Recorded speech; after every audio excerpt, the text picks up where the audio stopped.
Te vi, me viste, al principio fue una broma, luego la verdad se asoma, intercambiamos sonrisas. Pasó algún tiempo, poco menos de una hora, y por debajo de la mesa tú te contó con mi bota.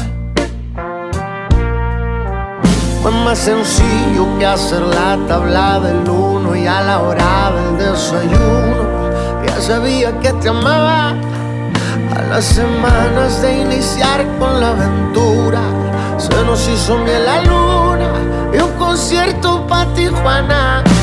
Era prohibido, era imposible, pero hicimos lo que se nos dio la gana.